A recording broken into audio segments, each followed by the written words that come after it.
So I see it today as that mess led me to the message I share today. And frankly, since that decision to trust my intuition and start my own business, that's where this book, Get a PhD in You, came in. I realized, oh my gosh, I feel like I went and got my PhD in myself. And there's no program in the world that's as important as studying and understanding and loving ourselves. Nothing.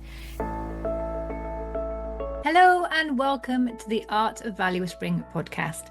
I'm your host, Melitta Campbell, business coach, value whisperer, and advocate for introverted female experts and entrepreneurs who want to build a business that feels authentic, natural, and impactful. And today I'm excited to kick off our summer Brilliant Business Book Festival, featuring many of the authors of the books that I've loved, that have helped shape me and my business, and the books I wish I'd read sooner. And today we're kicking off with an author whose wisdom and warmth will stay with you long after the episode ends, Julie Reisler.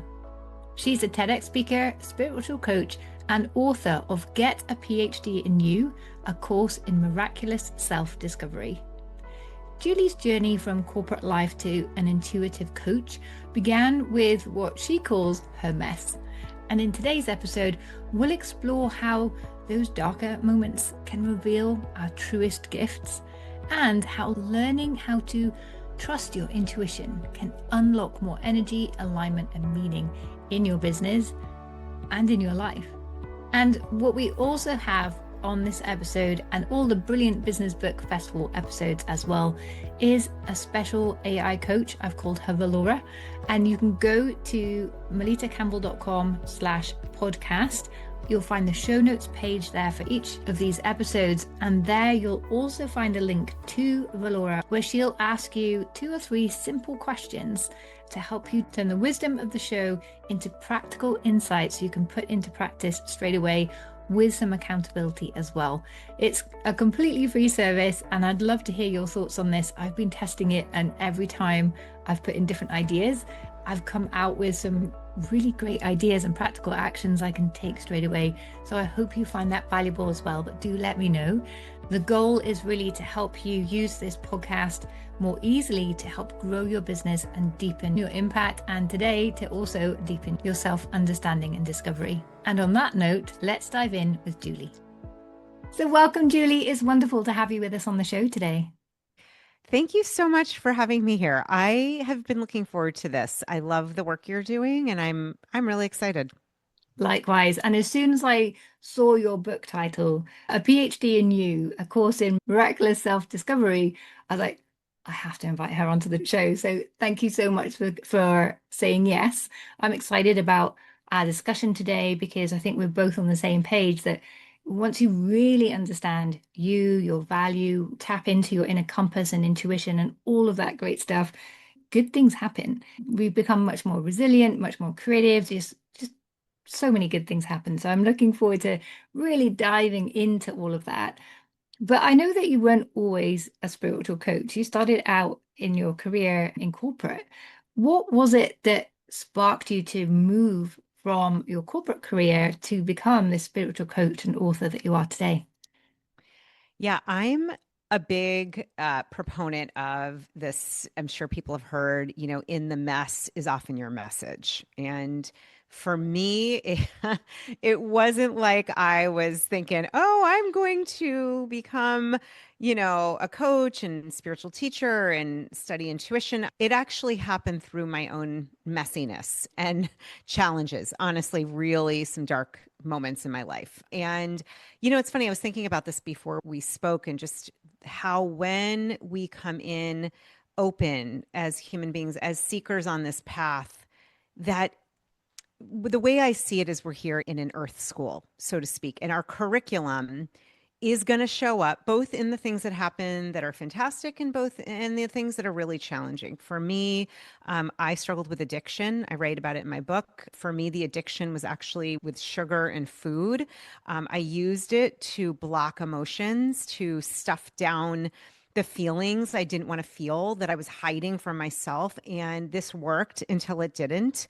There was a moment, and it was about 25 years ago, and I'll just spare all the details, but it was a moment that I will never forget. It was a moment where I was at the precipice of either my life looked great. I was married at the time, had a good job, and I did not want to live anymore. I could not stop this behavior, and I asked for help. And I, thank goodness, heard my intuition kick in, and it said, "You need support, you need help." And that's where I started to get on this road of recovery.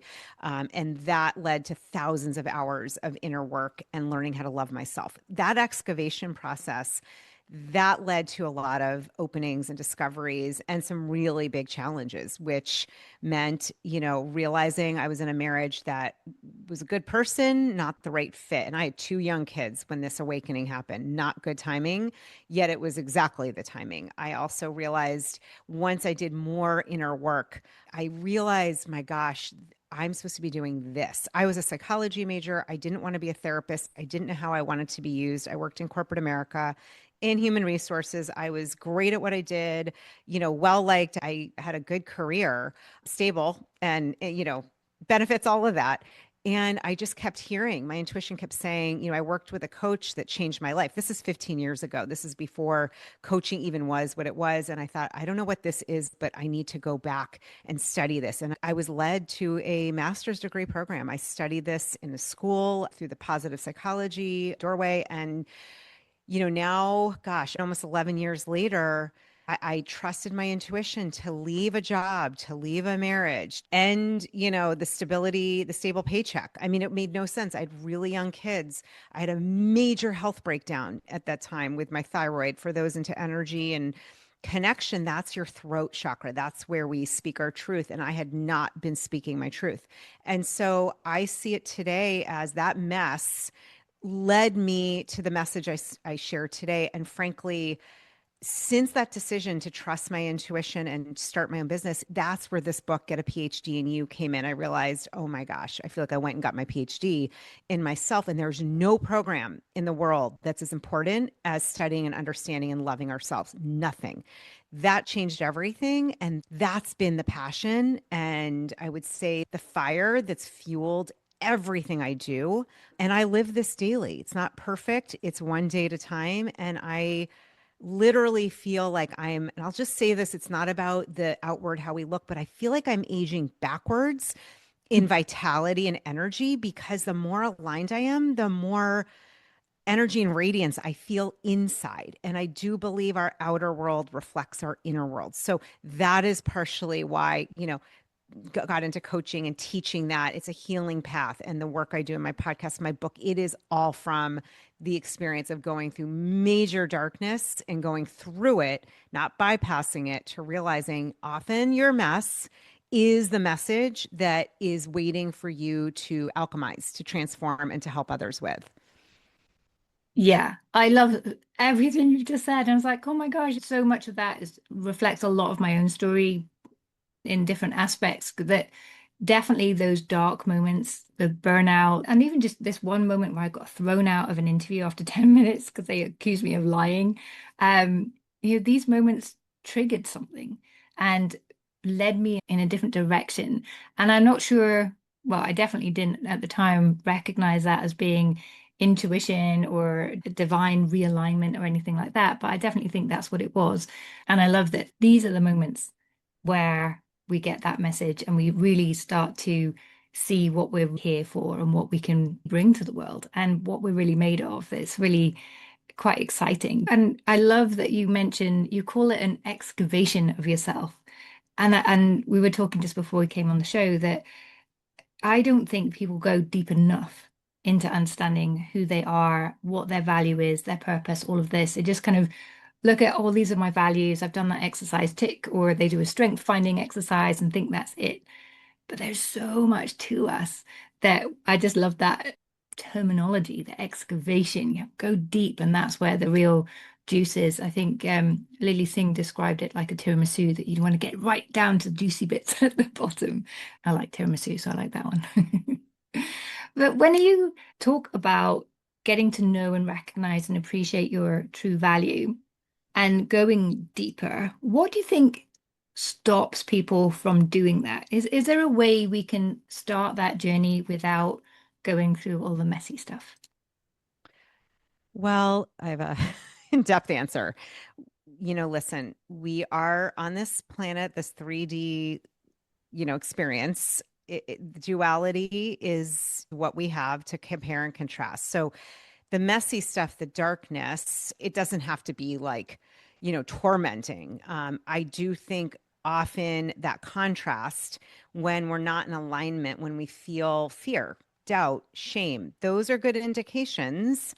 Something is going on where you forgot who you are. You forgot your worthiness. You forgot your value. I learned it through that, the portal of addiction, right? And feeling not good enough. I'm sure others listening, especially for my sisters out there, soul sisters, being a people pleaser, recovering people pleaser, wanting to be liked. It's very understandable. As social beings, we are wired for connection and wanting to fit in and to be, whether it's in our tribe or community, our families, wherever. So, to get that approval, to be liked, if that is a dominant aspect of your worthiness, then we're going to start doing wonky things. I started to do wonky things to maintain that approval. So whether it was, not getting the approval of some guy that I liked or some person or perceived lack of approval or wanting to maintain that approval of my first husband's family who, were wonderful and really, provide a lot of stability, whatever it might be.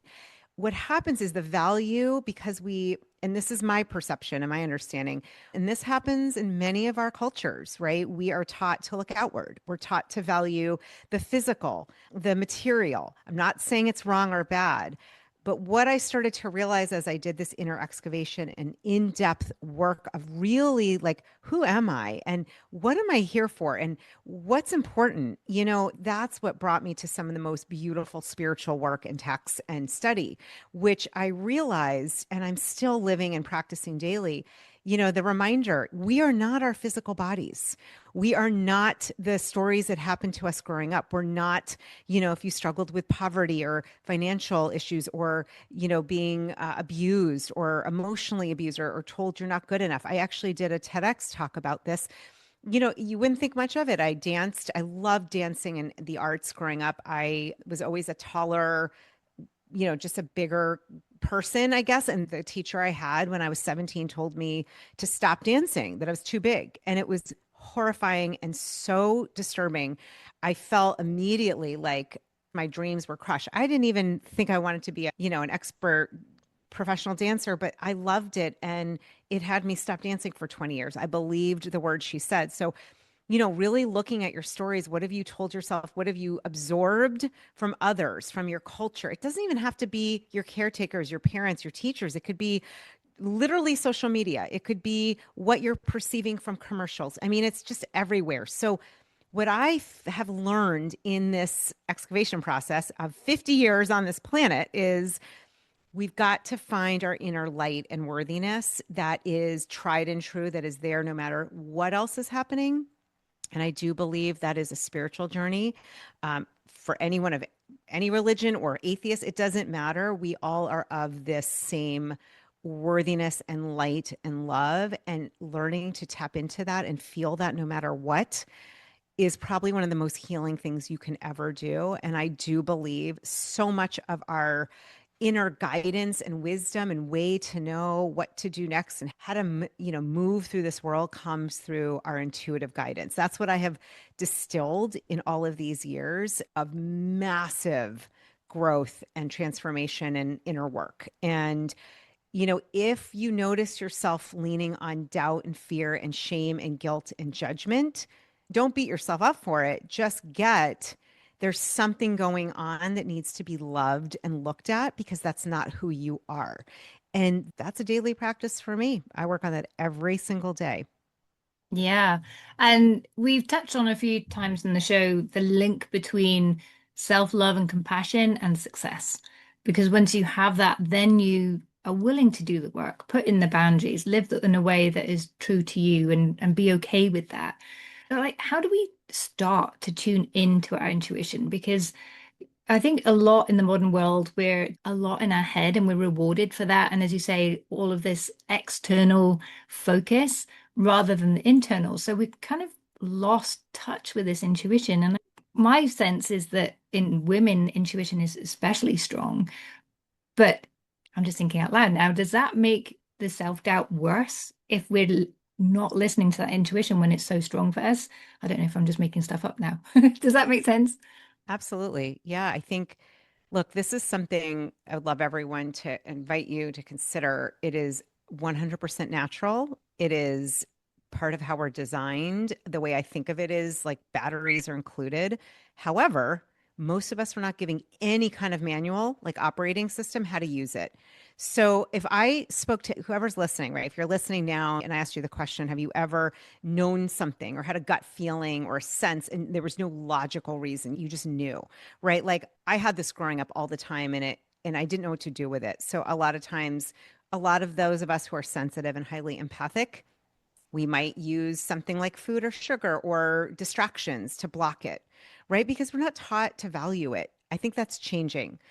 In terms of intuition, so to get that we all have it, it's natural. Now, if you want to get into the science of it, I'm a huge, huge fan. I've been certified and worked a lot with the Heart Math Institute. They have a lot of science research on heart intelligence, which is actually connected to intuition. The quick overview is that we have over 40,000 sensory neurites in our heart. The electromagnetic field around our heart is the largest. This is also the same with horses. That's why there's so much now happening with equine therapy. Horses can feel humans in their field.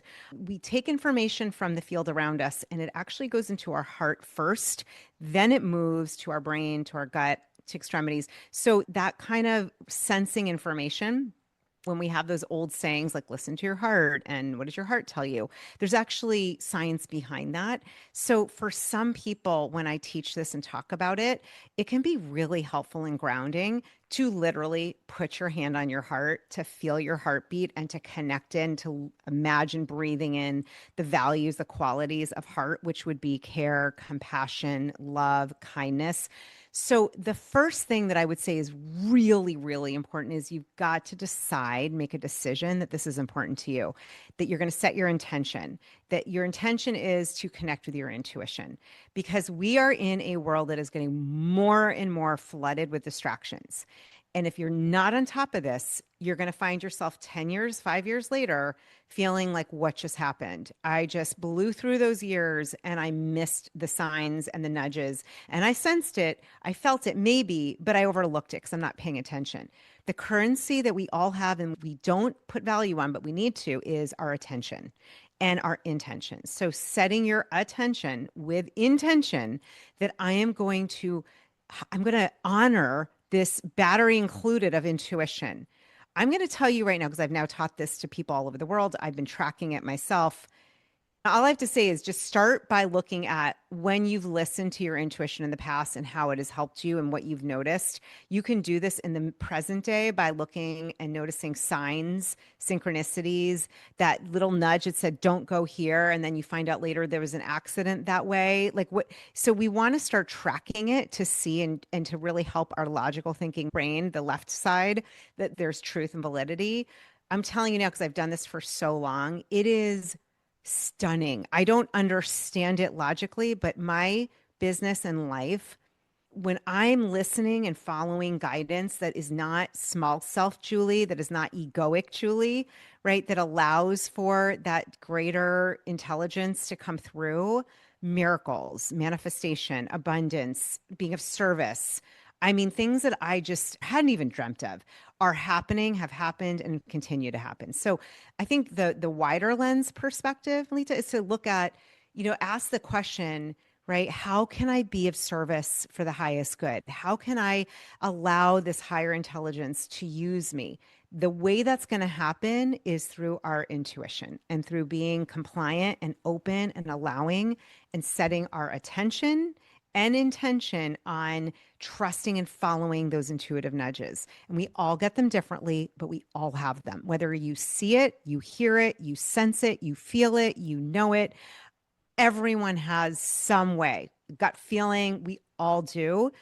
It does take time to build the muscle of faith and trust. That's usually the area I see is most needing love, is how to trust and have faith in that. And that takes something. And that's why, as coaches, getting support is important because it can take time and having someone with you in that container, but it's doable. We all can learn to trust our intuition. And I have found it to be a healing path. Things have healed in my life physically, emotionally, mentally through following my intuition that never worked by trying to do it through my, thinking mind. I almost don't know what to say. I'm just absorbing everything. I've never really heard it described that way, with the heart field and everything just made so much sense. And when you're talking about dancing, it reminded me that I was at dance class many years ago. I think I was about 9 years old. And like you, I love dance. And there was a dance festival, but I wasn't allowed to take part in that because I couldn't sing. And I was like, what's it got to do with singing? But I realized that I haven't sung since then. So I can imagine that as you go on this journey, you're going to unlock these small things that you need to heal from, and then you just become a more complete person naturally as a result of that. Can I add one thing about that? Actually, Yeah. it's beautiful. And they're not so small. They seem really micro and small. And then it's like, oh my gosh, I love singing. I haven't sung in 20, 30, 40 years, or I dance. And what's the metaphor of that? Like opening your throat, speaking your truth, taking up space, shining light. The other thing I just heard intuitively, as well as we're having this conversation, is don't be surprised if that story you believed, those words you believed, those things you thought about yourself that are not true, that were limiting, if that might be the portal where you help others. Because what I'm learning in this time here is when I go through something really challenging and get through the other side, I'm not the only one. It might feel like it, but there are typically thousands, hundreds of thousands, millions of other women like myself. And I've seen this image where I like to think of it like turning back around and helping people over the bridge, going back, taking hand by hand. And when you talk about, marketing and branding and getting your message out there, a place to look, like I said, is often the mess and also those limited beliefs that you have started to move through. So you saying that about singing, like that could be something I could see you start to, it's speaking your truth, singing, allowing your voice to be heard. Who knows? But we all have them. And when we look at it from that perspective of how might this add value? How might this add healing? How might this add light? Then it becomes less like it's not about me. It really isn't. I'm going to help others through the story, through your story. I just don't want anyone to be stuck in this limiting, disempowering paradigm because we only get this one lifetime as ourselves. And there's a lot of love needed to be added to the world. So let's all look and do our best because we're here to be of service. We're here to be light workers. I mean, I think that's why we chose to incarnate here at this time. Yeah, for sure. And I think, as you say, the more you do this work, the more you see what that service could be, and then it just follows. And I know, and I'm sure everyone listening can remember, as you said, a moment where you just felt that, well, this is what I should do. And then it just all came together really quickly because, yes, you're on the right way. And there's a line in The Alchemist that I love. And it's like, when you're on the right path, the stars align to make that happen for you. And I always think of that line when I have those moments like, yes, I'm on the right path. So you mentioned that you have a daily practice that helps you tune into your intuition. Could you give us a little insight what that looks like and maybe some ideas of what people could do on a daily basis to start with that practice?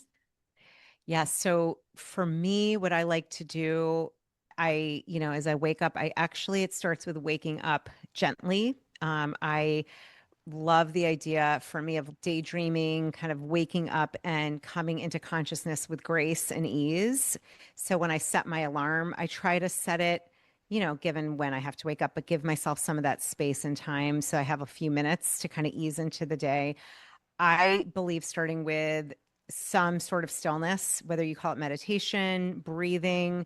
I do a practice that I'll share here that I absolutely believe in 100%. And it's really using the quality of heart connection, the strength of your visualization and imagination to strengthen your energy field, your auric field. And so what I do is before I start, and I go to bed this way as well, I either put my hand on my heart sitting up, or I'll imagine a beautiful white golden light that is emanating from my heart. It is moving in all directions, front and in back of me, to the side. It goes up to the cosmos, down to Mother Earth.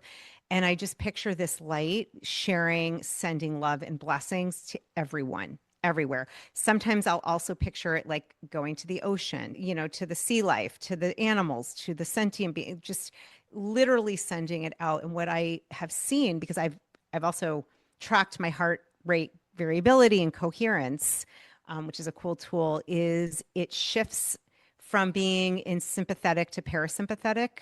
So your nervous system downshifts into a calm state. All we have to do is just intend. I'm sending loving energy and to all directions around me. And I think of it going miles and miles as far as I can imagine. And what we're doing is we are shifting our energy field. We are creating more of a loving coherence and vibration. We are creating an auric field that I found to be magnetic and manifesting things that I love and connects me deeper to higher intelligence. So I will imagine that, and then I will just sit and try to do 5, 10, 15, 20 minutes, whatever time I have to breathe, to close my eyes, to go within.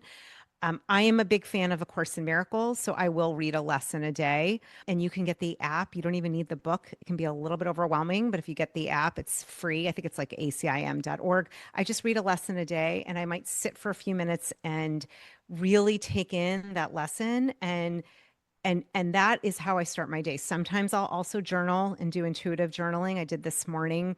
Sometimes I don't have the time to do that. So that is the basics. Now, there are times when I have a lot more time, I'll add in energy practices like tapping, doing infinity symbols, other physical things we can do that help to balance the left and right side of the body, energy clearing. But I think starting with our heart, sending that energy out, silence, 2 minutes, 3 minutes, 5 minutes, and then a blessing yourself, blessing everyone, saying, today may I see everyone as one. May I remember that I'm here to be a light. I love doing that. It changes my entire energy, and watch out for miracles. I'm serious. Like I already today was like blown away as I was driving back. My son had to have oral surgery and I was coming back, and I just saw all of these signs and people reaching out to me that I've thought about, that I wanted to connect with. Just that kind of, those kinds of manifestations. But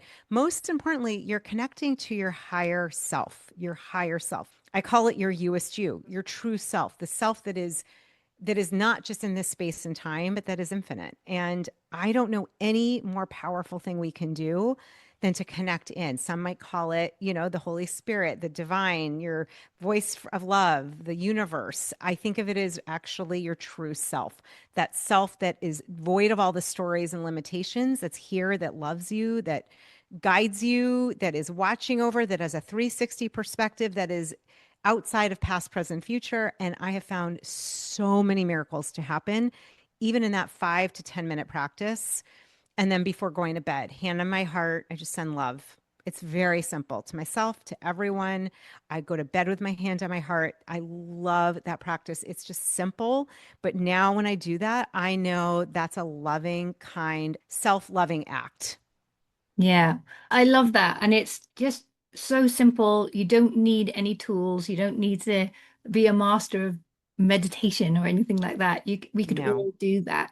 And my next question was going to be like, as your business grows and we all have these moments where it's a little bit overwhelming, things are changing rapidly, we have to respond to things, and we can drop these kind of practices. But it sounds like that's actually one thing that no matter how busy you are, you could find time to do that for 2 minutes in the morning. Is there anything else that can help people stay on track through, the ups and downs of entrepreneurship? I have so many things that I would add. I mean, look, Deepak Chopra, who I'm a fan of, he meditates 2 hours every day. If he, who's running so many things, can do it, we all have the 5 minutes. I actually think the more busy you get, the more important this practice is. It is a non-negotiable for me. Even if it's 30 seconds, if I'm getting up super early to make a flight, it's hand on my heart, send out love, take a breath, may it be a blessing. Like it could just be that simple. There are a lot of other things, and I'm going to come from an integrative perspective, because we have our body, how do I say this? We're not our body, and we have a body we live in, and taking care of our bodies, the physical space we live in is crucial. So very simplistic things that can get overlooked: getting enough sleep, being hydrated, adding some salt, to your water, to what you're eating, making sure you are grounded, that you are hydrated, that you have plenty of good nourishing sleep, those things. And then of course eating as much as you can from Mother Earth.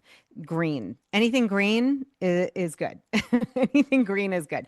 Those are kind of the physical parts. I think, in terms of emotionally having support, making sure, whether it's a dear friend, it's accountability partner, it's a coach, it's an energy healer, it's all the above, it's, community, some way, an outlet. So you're not feeling like you're on an island yourself.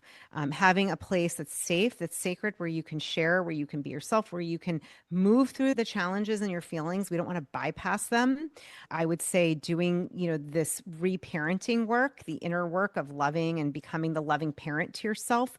That includes shadow work, which means looking at, I had to look at, oh my gosh, jealousy. Ugh, I don't like that. I don't like the things that I was seeing. And yet, how do we learn to parent ourselves and be loving with all of these different things that we feel? So, learning to be your own loving parent, there's a lot of books and ways to do that. There's also 12-step programs that can do that. There are people that do that, therapists, but learning to be your own loving parent, so, so, so important, so that your new storyline is told from your loving parent, not from the 4-year-old who was traumatized, not from the 11-year-old who was told she was not good enough, right? So learning to reparent ourselves, crucial.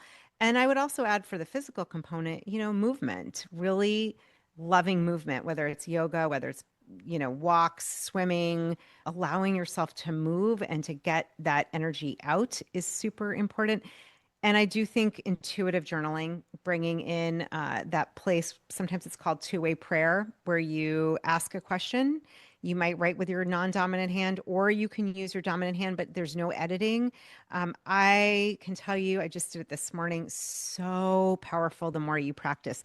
Anything that gets you out of your logical thinking mind and into this greater stream of higher consciousness is going to be life-giving. And here's how you know the difference. How do you feel? Do you feel, more enlivened, more energy? Do you feel more radiance? Do you feel more light? Do you feel more goodness? That's a good sign, right? Your ego, the egoic voice is always going to speak loudest and first. You know this when you go out, right? And it's like, I want an ice cream sundae. Well, I know when I hear that, I don't eat sugar because that is poison for my body. And I always hear it. I still hear it. Get this dessert. And I just know, okay, that is the part of me that speaks the loudest first. Every now and then maybe a bite, but that doesn't support the physical space I live in, and it's not a good thing for me. It's like, for alcoholics drinking alcohol. So knowing yourself, loving yourself, and then if you do choose it, being kind. Like, in the end of the day, what I would say is, let everything you do have an essence of love. If you can do that, if you can start pulling out shame and judgment, detox yourself from judgment and shame as much as humanly possible, you will notice a difference in your health. And I can say this personally. I've seen this with myself, with many clients, and you're going to notice a difference in how you feel, in your well-being, in your energy. And that's the whole thing. We are energy. So managing, protecting, and loving your energy, that is the answer. That's where we have free sovereignty and agency. And it starts with the intention and attention, deciding, I care enough to honor myself and love myself, and I'm going to learn how to do that, even if I don't know how. That is the book that I wrote. That's why I get a PhD in you, and that's why I wrote it. I felt like after those 20 years, I had gotten a PhD in myself, and I wanted to share that. I couldn't not write it. And that was the intuition I heard after a support meeting. I heard, you must write this. And I know when I hear that, I don't play around anymore. I'm like, okay, I don't know how to do it, but we're going to do this. Yeah, well, thank you for creating that book. As you say, it is a complete PhD in you, and it's a course. It's not just a book that you're going to read. It's something that's really, you're going to read this and it's going to transform your life as long as you follow along and try some of the things out in there. Um, but you've been doing this for a while. You didn't just write that book yesterday. It's been around for a good few years now. Mhm. Have things evolved for you since then? I know when I wrote my book, then I went and spoke a lot more about my book is about networking for introverts. And then I got speaking about that and I realized, oh, everyone's asking this question. I need to put that on. Is there anything you've learned since or you've seen come up time and time again? You think, oh, I'd love to go back and add this in, or this is something that would really complement anyone that's going to go and read that book. Yeah, I wrote this book, came out about 8 years ago, and I, as a constantly evolving person and human myself, it's funny, I still love what's in there. I have my next book I'm working on, and it's really like the question, the root of it, right, is I believe that we believe these judgments about ourselves, the shame we feel, that the root that is, and definitely this book and course gets into that for sure. I am really interested in having a paradigm shift. In A Course in Miracles, they say a miracle is a shift in perspective, a total shift in perspective. Because when we see something different, everything seems different. So, how to really teach how to see yourself as the sacred light that you are. And there is a awakening happening in this planet. I'm seeing it with many, many, many people that through my work that I'm doing, the podcast clients and such. And I just, that like flipping the narrative on shame and guilt and judgment and learning how to reframe it and look at it differently. I think that's one of the most important things we can do right now. And I do believe intuition is like the treasure box that's kind of waiting to be opened. Like, money, we need it in this world in the 3D. I personally believe intuition, it's like you couldn't even put a price tag because it's higher guidance. There is no price tag. Like we're all walking around as billionaires and don't even know it in currency and energy and in inner guidance. That's how I see it. And so learning how to drop shame and judgment and really discovering who you are in your intuition as guidance and trusting it, that's for me, that's like just a non-negotiable to help people with. Yeah, absolutely. And money and everything, it's all energy. And I think for introverts, especially, we're very inward looking. So this energy is so important for us to manage as well if we're going to continue to grow our business the way we want to and show up and be visible and do all of these external things. We need that balance as well. And yeah, when you mentioned there about miracles being shifting your perspective, and I thought, well, yeah, a miracle is something that's impossible. It's making the impossible possible. You can't help but see things differently. So, yeah, I'm really looking forward to hearing more about that. But do come back and tell us all about it when it's published.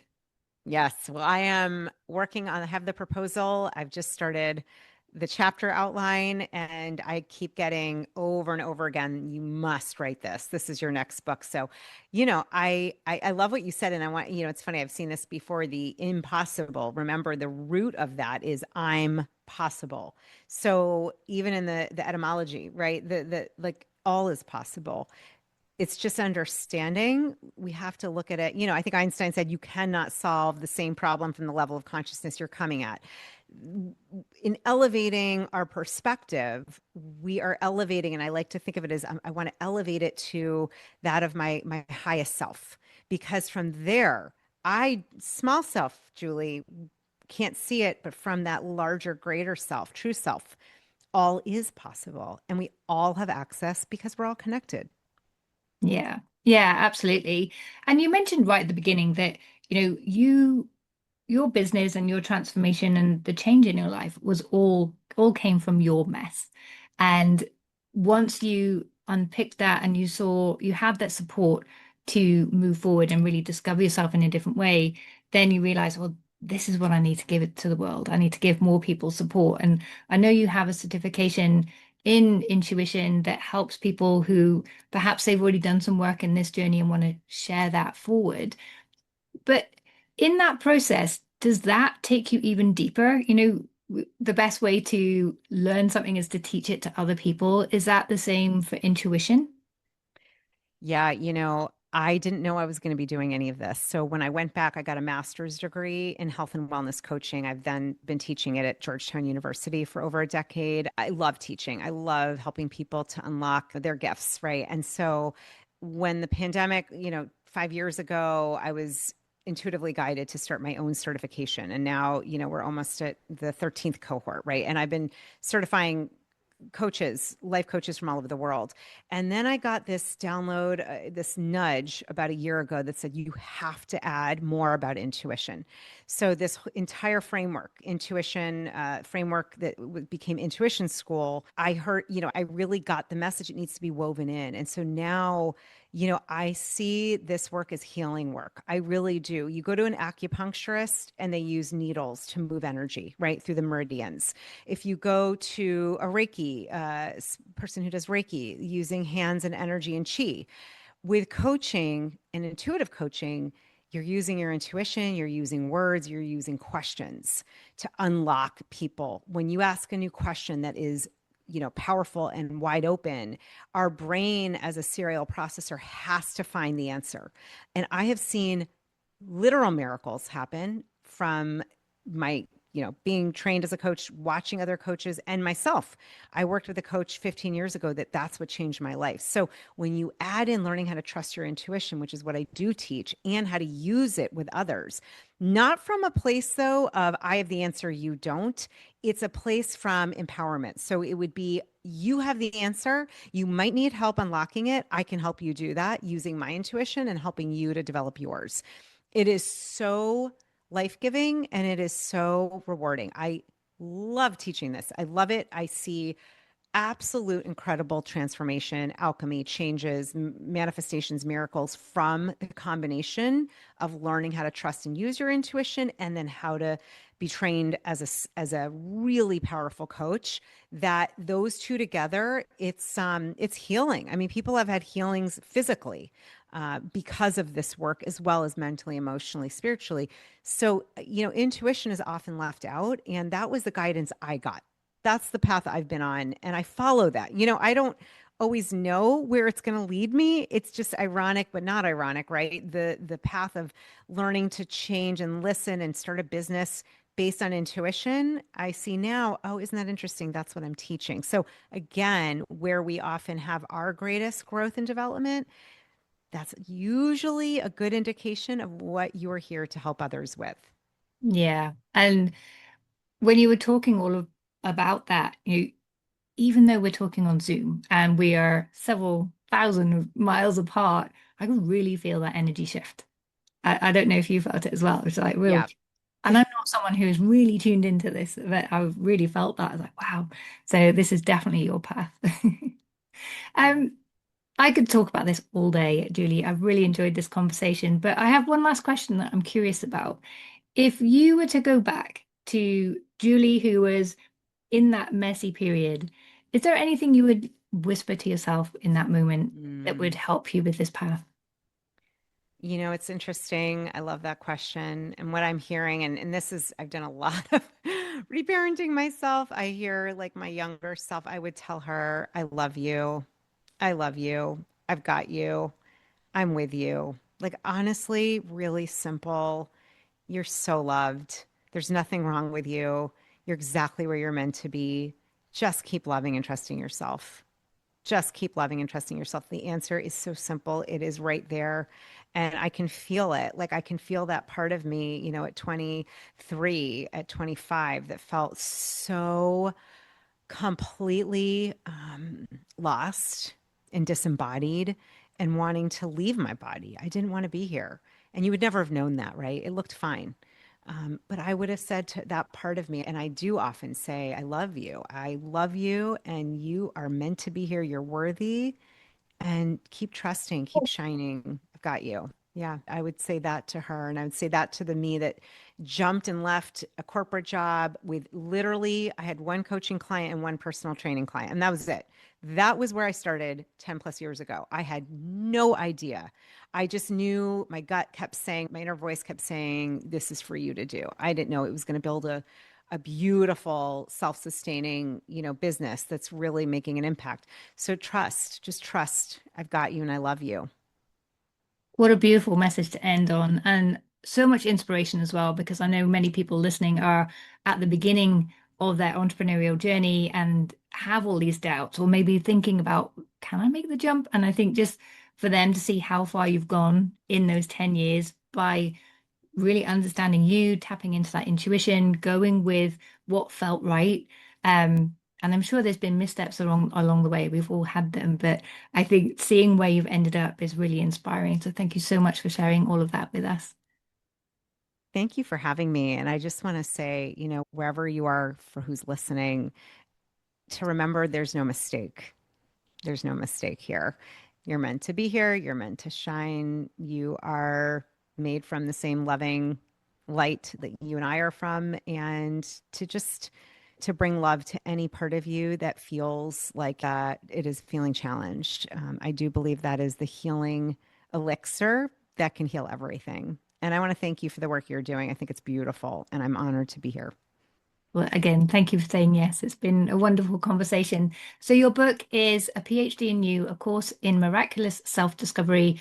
You can find that through your website, through Amazon, all the usual channels. And yeah, the perfect accompaniment for, particularly over the summer. I think it's a really nice time to take that time to reflect and go a little bit deeper. You can take your time on the beach to self discover yourself in a completely different way and start opening the door to more of those miracles.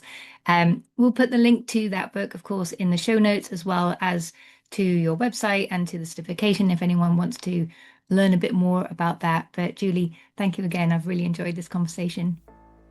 Thank you. Thank you for joining me and Julie today. I hope this conversation has helped you to reconnect with your intuition and remember just how worthy and capable you are, and to understand some of the practices you can start to integrate into your day to make sure that that journey continues for you. And if you're ready to go deeper, don't forget to go to melittacampbell.com/podcast, where you'll find the show notes page for this and other episodes, and where you can access the AI coach who's ready to help you reflect on what you've learned from this episode and turn those insights into your next steps for business and personal growth. And if this episode has inspired you, please do share it with a friend who needs a little reminder that their mess might just be their message. Until next time, stay true, stay curious, and keep shining your light. I'm Melitta Campbell, and I look forward to seeing you again next week when we'll be having another interview with another fantastic author. And next week, I'll be revealing my favorite business book. Bye.